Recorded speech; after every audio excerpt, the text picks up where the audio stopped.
الحمد لله حمدا كثيرا كما أمر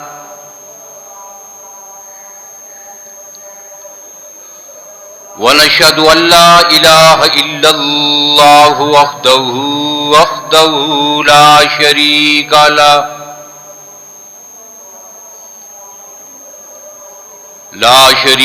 له في الخلق والأمر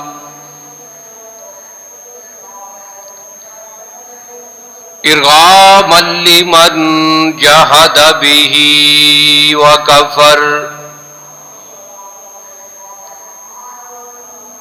ونشهد أن سيدنا وسندنا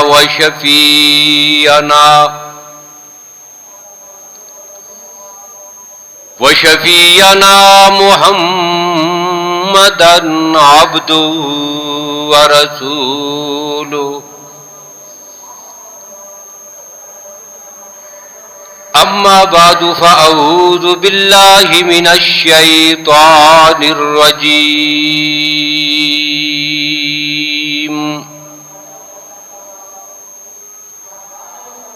بسم الله الرحمن الرحيم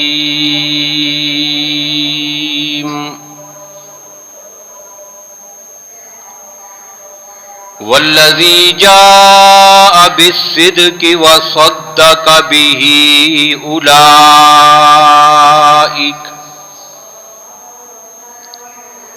أولئك هم المتقون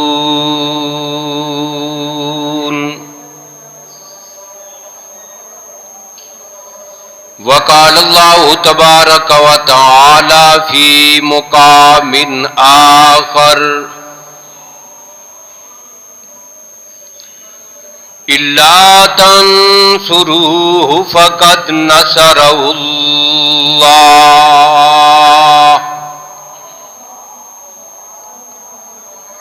إذ أخرجه الذين كفروا ثاني اثنين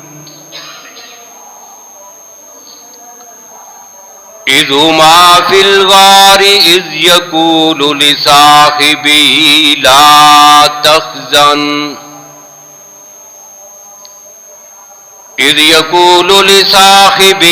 لا تحزن إن الله معنا صدق الله مولانا العظيم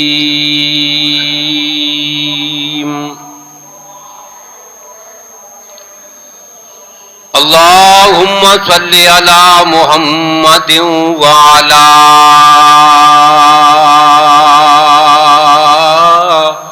آل محمد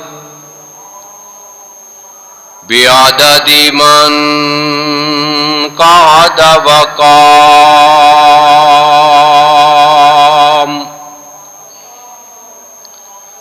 وصل على محمد وعلى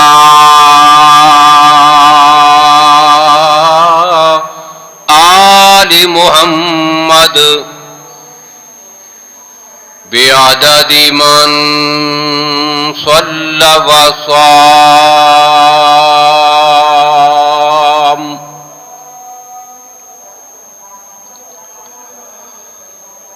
قابل صد احترام بزرگوں، بھائیوں، عزیز دوستوں،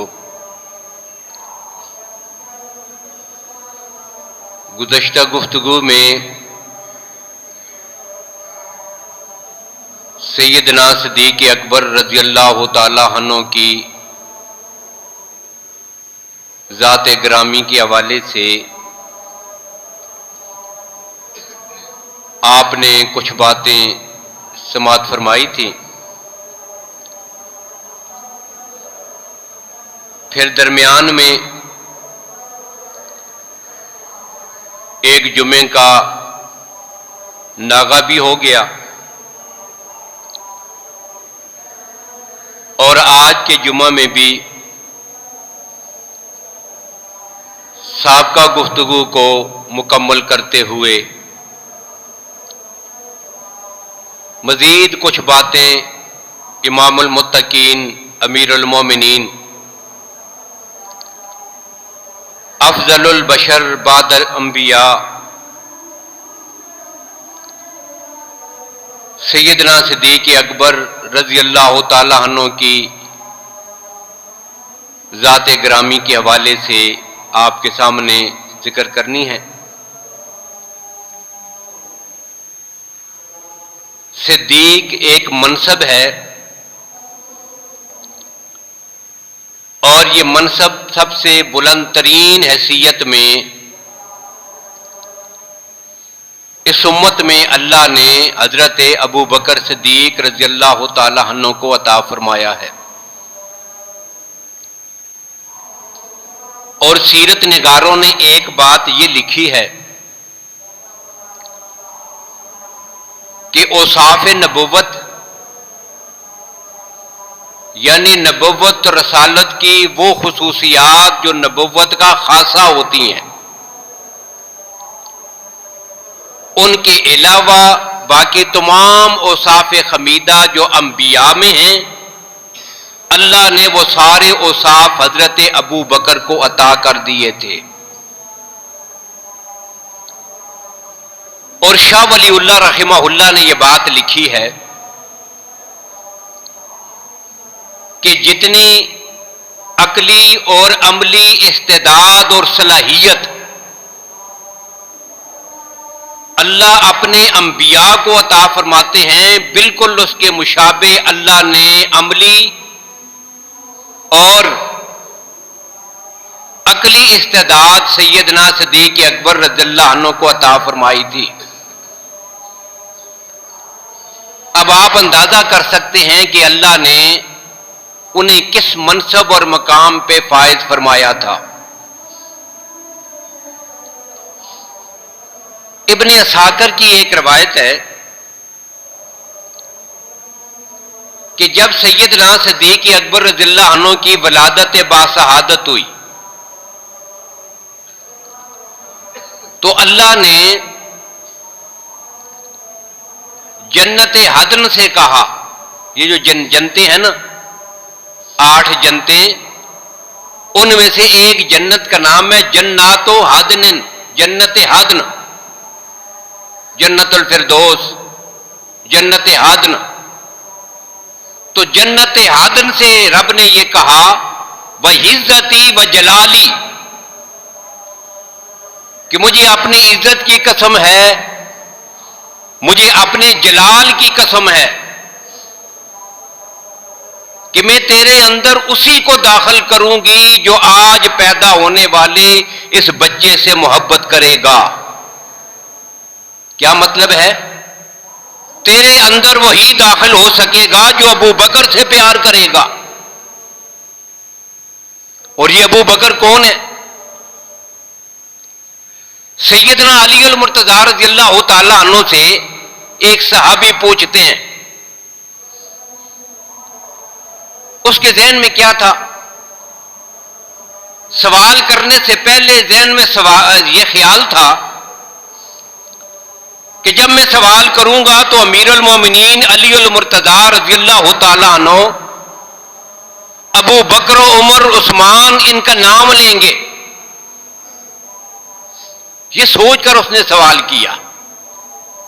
حضرت نضال ابن صبرہ رضی اللہ تعالیٰ عنہ کہتے ہیں ہم نے کیا امیر المومنین حدثنا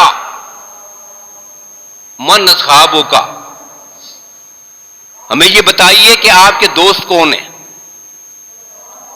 سوال کیا تھا؟ امیر المومنین علی المرتضی حیدر کرار رضی اللہ تعالیٰ عنہ ہمیں بتائیے کہ آپ کے دوست کون ہیں۔ ذہن میں کیا تھا؟ ابو بکر عمر عثمان، ان کا نام لے لیں گے، یہ دوست ہیں ان کے۔ اب انہوں نے جواب میں کیا کہا؟ انہوں نے کہا کہ سنو، کل اصحاب محمد فہو اصحابی، میرے نبی کا ہر صحابی پہلے سے لے کر آخری تک جو میرے پیغمبر کا صحابی ہے وہ میرا دوست ہے۔ اب جواب تو کچھ اور ہو گیا۔ اب کہتے ہیں کہ پھر ہم نے نام لے کے پوچھا، ہم نے پوچھا پھر بتائیے ابو بکر کون ہے، کیسے ہے؟ چلے آپ نے سارے صحابہ کو اپنا دوست بتایا ہے، تو بتائیے پھر ان میں ابو بکر کا مقام کیا ہے؟ تو سیدنا علی المرتضیٰ جواب میں فرماتے ہیں سنو، ان ابا بکر امرؤن، ابو بکر کائنات میں وہ آدمی ہے کہ جس کا نام اللہ نے جبریل اور محمد کی زبانی صدیق رکھا ہے۔ اس کا نام جو صدیق ہے یا عتیق ہے، یہ کسی انسان کا اپنا تجویز کردہ نہیں، یہ نام ان کی پیدائش پر ان کی ماں نے نہیں رکھا، ان کے والد نے کسی رشتہ دار نے نہیں رکھا، اللہ نے جس کا نام عرش بری سے صدیق لکھ کر متعین کر کے جبریل کو بھیجا ہو اور نبی کی زبان سے اعلان کروایا ہو کہ یہ صدیق ہے، اسے ابو بکر کہتے ہیں۔ اور کون ابو بکر صدیق رضی اللہ تعالیٰ عنہ؟ حدیث میں ہے کہ ہجرت کا جو سفر تھا، میں نے وہ حدیث آپ کے سامنے ذکر کی تھی تفسیر حسن عسکری سے، کہ اللہ نے حکم دیا تھا ان اللہ امرک ان تستصحب ابا بکر فانہ آنسک وآذرک وصاحدک وثبت علی تہاؤکد وتہاؤدک وفی الجنۃ من خلصائک۔ یہ ساری صفتیں تفسیر حسن عسکری سے میں نے ذکر کر دی ہیں۔ اب اس سفر میں جب چل نکلے نا تو پہنچے غار کے دہانے پر۔ اب کیا ہوا؟ اللہ کے نبی صلی اللہ علیہ وسلم سے صدیق اکبر نے یہ عرض کیا تھا، یا رسول اللہ آپ ٹھہر جائیے، میں پہلے اندر جا کے غار کو صاف کروں گا، کوئی سوراخ ہوا تو اسے بند کروں گا، کوئی موذی جانور ہوا تو اسے ماروں گا۔ صفائی کرنے کے بعد جب غار کے اندر سے صفائی ہوگی، اس کے بعد میرے آقا آپ تشریف لائیے۔ اب چنانچہ ایسا ہی ہوا، صدیق اکبر غار میں پہلے داخل ہوئے، صدیق اکبر نے غار کو صاف کیا، سوراخوں کو بند کیا، غار کے اندر سے جو گرد و غبار تھا اسے صاف کیا۔ پھر اس غار میں کون داخل ہوا؟ آقا کائنات۔ اب اس منظر کو سامنے رکھ کر ایک بات کہہ رہا ہوں، وہ کیا؟ اس بات سے پتہ یہ چلا کہ رسول اللہ اسی دل میں آئیں گے جس دل میں پہلے ابو بکر صدیق آئیں گے۔ ابو بکر دل میں آئے گا نا، دل سے گند ختم ہوگا، کفر بھی، شرک بھی، بغض بھی، اناد بھی، خباثت بھی، نجاست بھی، سب ختم۔ کیوں؟ ابو بکر دل میں آ گیا ہے۔ اور جب دل میں ابو بکر آئے گا، دل پاک ہوگا، تو اس پاک دل میں محمد رسول اللہ آئیں گے۔ اور یہی بات کہی ہے سید نور الحسن شاہ بخاری رحمت اللہ تعالی علیہ نے، کیا کہا کہ صدیق یارو یاور محبوب کردگار اور صاحب رسول فی الغار والمزار۔ صدیق پیشتر داخل ہوئے جو غار میں، یہ ہے دلیل بین و برہان آشکار۔ صدیق جب تلک کسی دل میں نہ آئیں گے، اس دل میں آئیں گے نہ نبوت کے تاجدار۔ اب یہ منظر تھا، غار میں داخل ہوئے اور غار میں اندر پہنچے تو پھر کیا تھا؟ دشمن تلاش کرتے کرتے غار کے دہانے پہ آ پہنچا۔ نظر اٹھا کے دیکھو، ان کے قدم نظر آتے تھے۔ صدیق اکبر نے کیا عرض کیا تھا؟ یا رسول اللہ اب تو دشمن بالکل سر پہ آ گیا ہے۔ اللہ کے نبی نے فرمایا تھا لا تحزن ان اللہ معنا، غم نہ کر، اللہ ہمارے ساتھ ہے، لا تحزن۔ اور یہ مہیت مصطفیٰ کا وہ مقام ہے، مہیت مصطفیٰ میں آج ابو بکر اللہ کے نبی کے ساتھ اتنا قریب ہو گیا ہے کہ اللہ اعلان کرتے ہیں میرے نبی جیسی مہیت مجھے حاصل ہے بالکل آج ایسی مہیت تیرے ساتھ ابو بکر کو بھی حاصل ہے. یہ وہ مقام تھا. نبی اکرم صلی اللہ علیہ وسلم کی محفل ہے. آقا کائنات حضرت حسان ابن ثابت سے پوچھتے ہیں رضی اللہ تعالیٰ عنہ. حسان ابن ثابت کون ہے؟ نبی اکرم صلی اللہ علیہ وسلم کے صحابہ کرام میں سے شاعر صحابہ. شعر و شاعری ان کی بڑی مشہور تھی. آج بھی ان کے قصیدے دنیا میں موجود ہیں. واقسن من کا لم ترکت تو ہے ہی نہیں. واجمل من کا لم تلد النساء خلقت مبرأ من کل عیب کانک قد خلقت کما تشاء.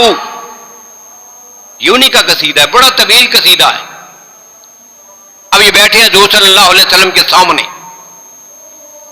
اللہ کے نبی نے پوچھا بتاؤ حسان, میری مدح اور تعریف میں تو نے بڑے کلام لکھے, بڑا کچھ لکھا. هل قلت فی ابی بکر شیئا, کیا ابو بکر کی مدح اور تعریف میں بھی کوئی شعر و شاعری کی ہے؟ وہ سناؤ مجھے.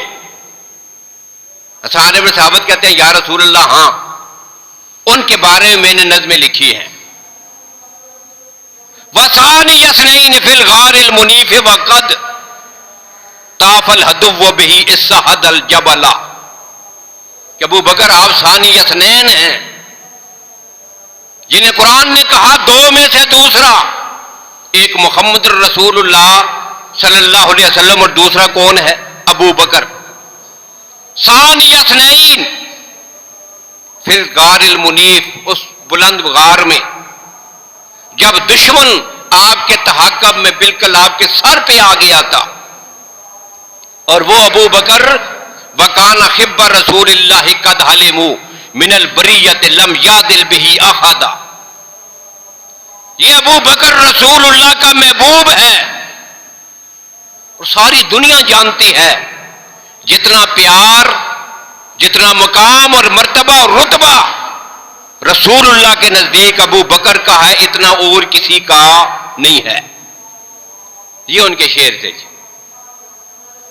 اب جب شعر سنے نا, فضحک رسول اللہ صلی اللہ علیہ وسلم حتی بدت نواجذہ, یہ شعر سن کر اللہ کے نبی مسکرانے لگے. آقا کائنات کا ہنسنا کیا ہوتا تھا؟ صرف مسکرانا, کہہ کا نہیں لگاتے تھے اللہ کے نبی. لیکن آج اتنا خوش ہوئے, اللہ کے نبی ایسے مسکرائے, صحابہ کہتے ہیں کہ آقا کائنات کے مبارک دانت چمکتے ہوئے سامنے نظر آ رہے تھے. حتی بدت نواجذہ, اللہ کے نبی خوش ہوئے. اور پھر ایک جملہ کہا, جملہ کیا تھا؟ صدقت یا حسان ہوا کما قلت. حسان سچ کہتے ہو, ابو بکر بالکل ایسا ہی ہے جیسا تو نے کہا. اس جیسا اللہ کی کائنات میں مجھے کوئی اور نظر نہیں آتا. مجھے سب سے زیادہ اگر کسی سے پیار ہے تو وہ ابو بکر ہے. اور اسی غار کے بعد ایک بات اور بھی ذکر کر دوں. حضرت انس کہتے ہیں رضی اللہ تعالیٰ عنہ, یہ ان کی روایت ہے مسند احمد میں. کیا اس میں یہ روایت موجود ہے, اور اس روایت کو روح البیان میں اسماعیل حقی رحمہ اللہ نے نقل کیا. اور اسی مقام پر جب امام ابن کثیر پہنچے ہیں تو انہوں نے اس روایت کی تائید بھی کی ہے, اس کی توثیق بھی کی ہے. اب امام ابن کثیر بھی ہے وہ اس معاملے میں بڑے سخت ہیں. کسی روایت کو درست کہنے میں وہ بڑی جانچ پڑتال کرتے ہیں. لیکن انہوں نے لکھا کہ یہ روایت بالکل درست ہے, اس کی تائید بھی کی, اس کی توثیق بھی کی.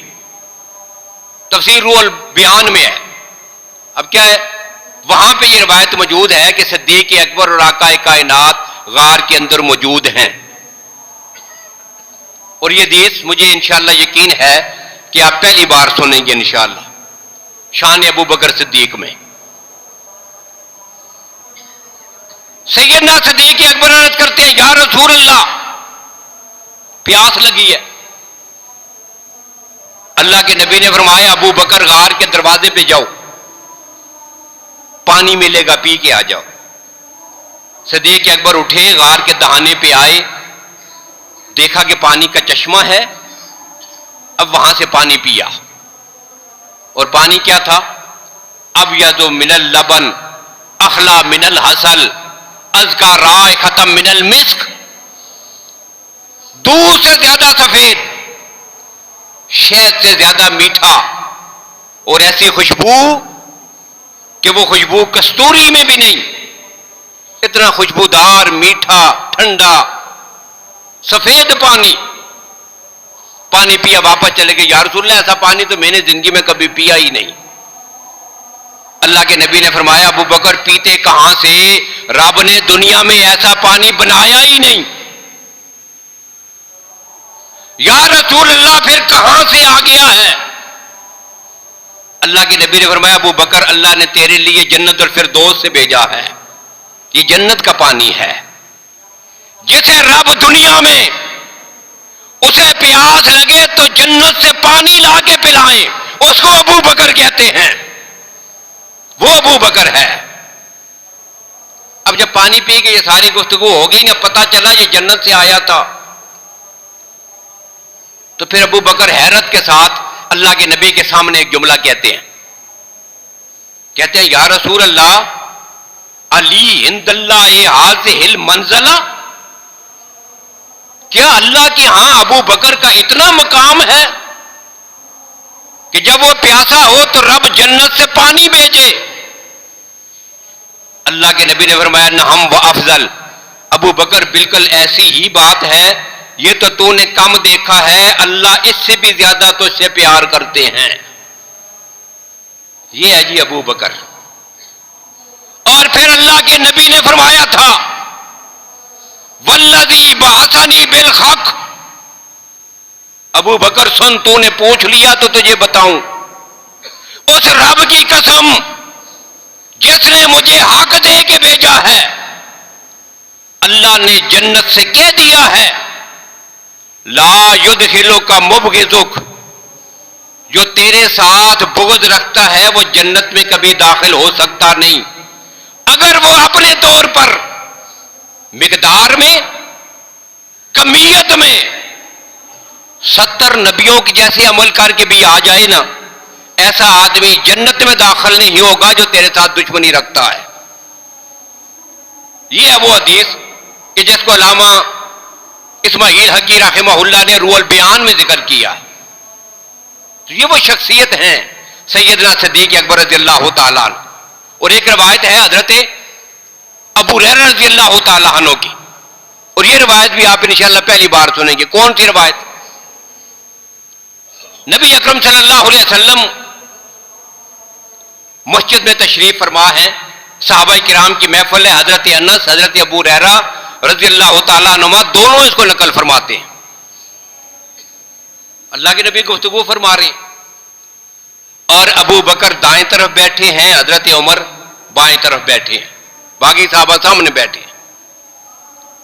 حضرت علی اتفاقاً کسی کام کے لیے گئے ہوئے تھے اور دیر سے آئے۔ اب جیسے ہی سیدنا علی اور مرتضیٰ رضی اللہ عنہ دروازے سے اندر داخل ہوئے، دیکھا محفل لگی ہے، اللہ کے نبی گفتگو فرما رہے ہیں۔ جیسے ایک آدمی باہر سے آتا ہے، وہ دیکھتا ہے میں کدھر بیٹھوں، تو سیدنا علی دیکھنے لگے میں بیٹھوں کہاں پر، کون سی جگہ خالی ہے کہ جس خالی جگہ جا کے میں بیٹھوں۔ اب جیسے ہی صدیق اکبر نے دیکھا علی آئے ہیں، جگہ دیکھ رہے ہیں کہاں بیٹھوں، صدیق اکبر اپنی جگہ سے کھڑے ہوئے، فرمایا علی ادھر آ۔ علی قریب آئے تو انہیں اپنی جگہ پہ بٹھا دیا، خود تھوڑا پرے ہٹ کے۔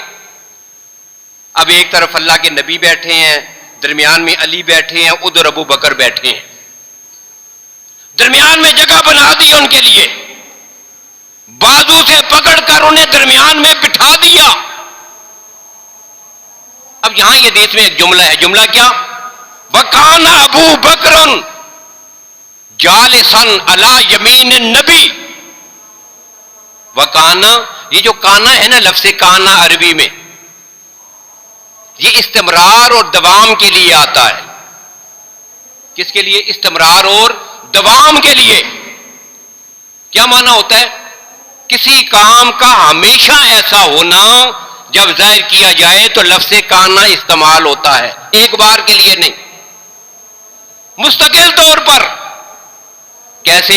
وَكَانَ اللَّهُ عَلَىٰ كُلِّ شَيْءٍ قَدِيرًا، کیا اللہ آج ہی قادر ہے؟ ایک لمحے کے لیے، ایک دن کے لیے، ایک بار کے لیے نہیں، ہمیشہ ہمیشہ کے لیے۔ یہ اللہ کی شان اور اس کی طاقت اور قدرت ہے کہ جو ہر چیز پہ قادر ہے۔ وہ کون ہے؟ تو کانا کیا ہے؟ استمرار اور دوام کے لیے۔ اب یہاں بھی کانا ہے، کیا مانا؟ وَكَانَ ابو بکر جالسا علی یمین النبی۔ راوی کہتے ہیں لوگوں سنو، جب بھی محمد رسول اللہ کی محفل ہوا کرتی تھی، ہر وقت آپ کی محفل میں جو آپ کے ساتھ جڑ کے آپ کے دائیں بیٹھا ہوتا تھا نا، اس کو ابو بکر کہتے ہیں۔ یہ ان کا مقام تھا، ادھر وہ بیٹھا کرتے تھے۔ آج وہ جگہ جناب علی کے لیے چھوڑ دی۔ حضرت انس کہتے ہیں رضی اللہ تعالیٰ عنہ، میں نے دیکھا اس کام کی وجہ سے اللہ کے نبی بہت خوش ہوئے، اور خوشی کی حالت میں انہوں نے ایک جملہ کہا۔ اب جملہ کیا تھا؟ جملہ یہ تھا کہ لا یعرف الفضل للفضل الا ذو الفضل۔ ابو بکر سنو، فضیلت والوں کی فضیلت کو فضیلت والے ہی پہچانتے ہیں۔ تو فضیلت والا تھا، اس لیے تیرے دل میں علی کی فضیلت آئی، تو نے اس کے لیے جگہ چھوڑی ہے۔ وجہ یہ ہے کہ اللہ نے تجھے بھی بڑی عظمتوں اور فضیلتوں والا بنایا ہے۔ یہ ہے جی جناب صدیق اکبر رضی اللہ تعالیٰ عنہ۔ اور ایک روایت اور ذکر کر دوں، اور یہ بھی آپ کے لیے بالکل نئی ہے۔ کون سی روایت ہے؟ سیدنا ابو ہریرہ رضی اللہ عنہ کی روایت ہے، نور الابصار فی مناقب آل النبی المختار، یہ کتاب کا حوالہ ہے۔ سیدنا صدیق اکبر کسی کام کے لیے رسول اللہ کے گھر تشریف لے گئے، دروازے تک پہنچے، آپ کے حجرہ کے باہر دروازے تک۔ ادھر سے جناب علی کسی کام کے لیے آئے، دروازے کے پاس پہنچے۔ اب دروازے پر دونوں آمنے سامنے ہو گئے، جناب علی بھی اور جناب ابو بکر بھی رضوان اللہ تعالی علیہم اجمعین۔ دعا سلام ہوئی، علی پیچھے ہٹ کے ابو بکر کو آگے کر دیا، اس لیے کہ علی جانتے تھے صحابہ میں سب سے آگے کون ہے؟ ابو بکر، سب سے آگے۔ ابو دردہ رضی اللہ تعالیٰ عنہ راستے سے چل رہے تھے، صحابہ کرام جا رہے ہیں نا سارے، ان میں حضرت ابو دردہ بھی ہیں رضی اللہ تعالیٰ عنہ، اکابر بڑے صحابہ میں سے۔ اب باتوں باتوں میں، بے خیالی میں ایسا ہو جاتا ہے کہ وہ آگے ہو گئے اور ابو بکر ان کے پیچھے رہ گئے۔ حضور نے دیکھ لیا، حضور نے بازو سے پکڑ کر ابو دردہ کو پیچھے کر لیا، فرمایا ابو بکر سے آگے نہیں، اس کے پیچھے چلا کرتے ہیں، اس سے آگے نہیں چلتے، یاد رکھنا مسئلہ۔ تو جناب علی کو بھی پتا تھا، دروازے کے پاس پہنچے، علی کے چچا زاد بھائی کا گھر ہے، جناب علی کے سسر محترم کا گھر، اور ادھر ابو بکر کے داماد کا گھر، آپ کے دوست کا گھر، دونوں کی عظمتیں اپنی جگہ پر۔ اب علی پیچھے ہٹے، ابو بکر کو آگے کر دیا، فرمایا آپ اندر تشریف لے جائیں، پہلے آگے آپ ہو۔ ابو بکر کہتے ہیں نہیں، پہلے آگے آپ جائیں۔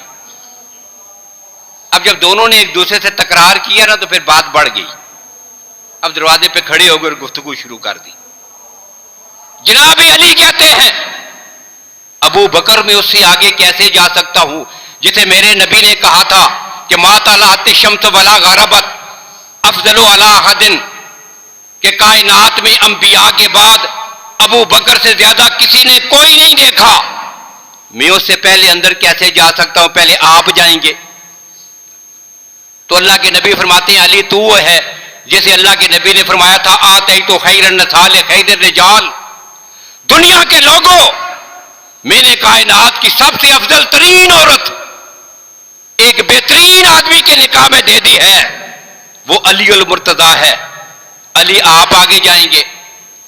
حضرت علی کہتے ہیں میں نے نبی سے سنا تھا, میرے نبی نے فرمایا تھا من اراد ان ینظر الی صدر ابراہیم الخلیل فلینظر الی ابی بکر. جو آدمی چاہتا ہے کہ دنیا میں اس ابراہیم خلیل اللہ جیسا سینہ دیکھے, ابو بکر کو دیکھو, رب نے اسے ویسا سینہ عطا کیا ہے. جناب ابو بکر کہتے ہیں پھر میں نے بھی نبی سے سنا تھا, میرے نبی نے فرمایا تھا جو آدمی چاہتا ہے من اراد ان ینظر الی موسیٰ و صلاتہ و الی عیسیٰ و زودہ و الی محمد و خلقہ فلینظر الی علی. جو چاہتا ہے کہ حضرت موسیٰ اور اس کی نماز دیکھے, حضرت عیسیٰ کو دیکھے, اس کے زہد کو دیکھے, محمد رسول اللہ کو دیکھے, اس کے اخلاق دیکھے, اسے چاہیے کہ علی کو دیکھے. پہلے آپ جائیں. اب بات چل رہی ہے.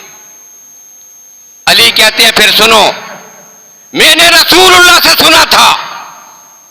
ابو بکر وہ ہے کہ جس کو اللہ نے میری آنکھیں اور میرے کان بنا دیا ہے, پہلے آپ جائیں گے.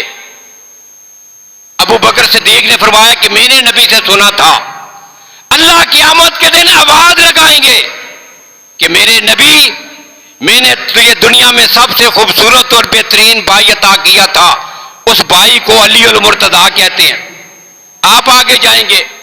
حضرت علی کہتے ہیں پھر میں نے یہ بھی نبی اکرم صلی اللہ علیہ وسلم سے یہ بات سنی تھی قیامت کا دن ہوگا, میدان محشر میں آواز لگائی جائے گی, ابو بکر تو اپنے دوست محمد رسول اللہ کے ساتھ بغیر حساب و کتاب جنت میں داخل ہو جا, تو وہ ہے.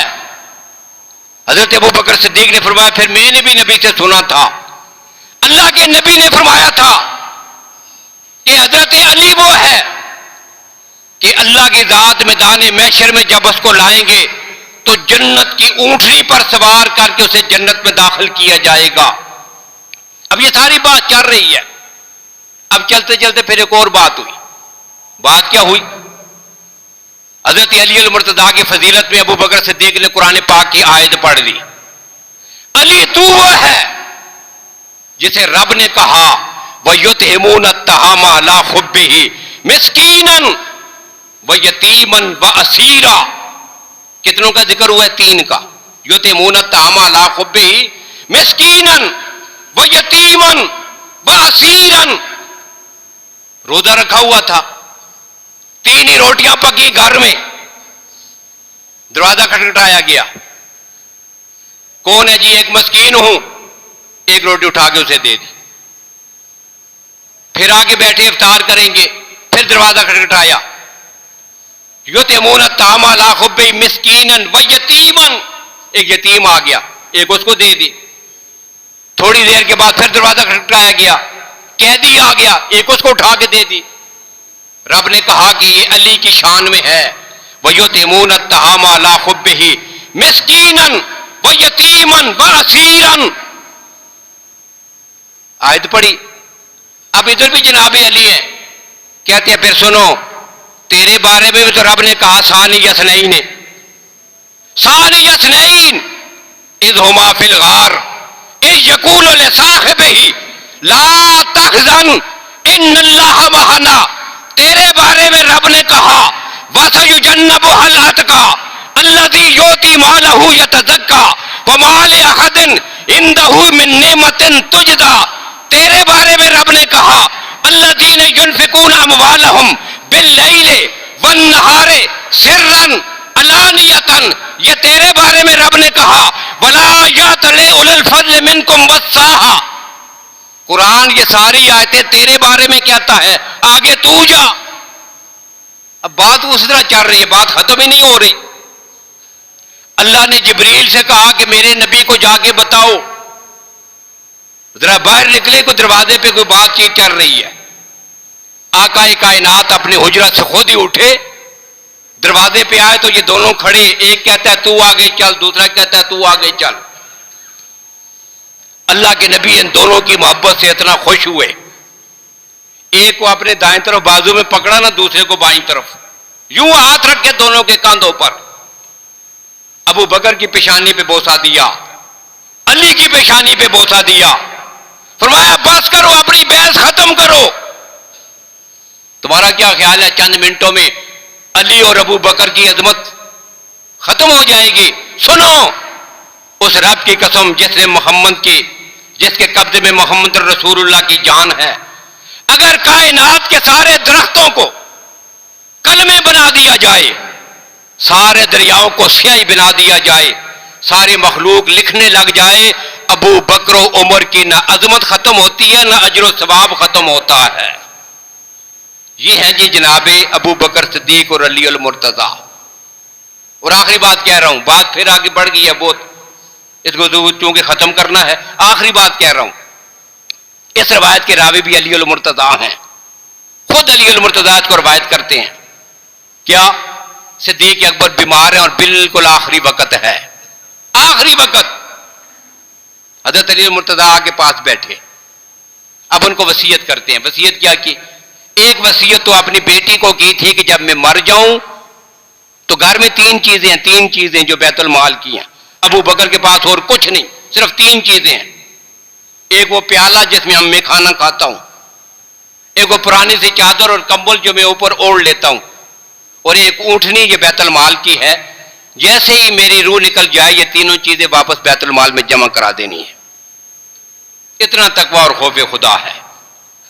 اور جناب علی سے کیا فرمایا؟ جب وہ قریب آگے بیٹھے نا، ان کو وصیت کی، انہیں کہا کہ ایک بات یاد رکھنا،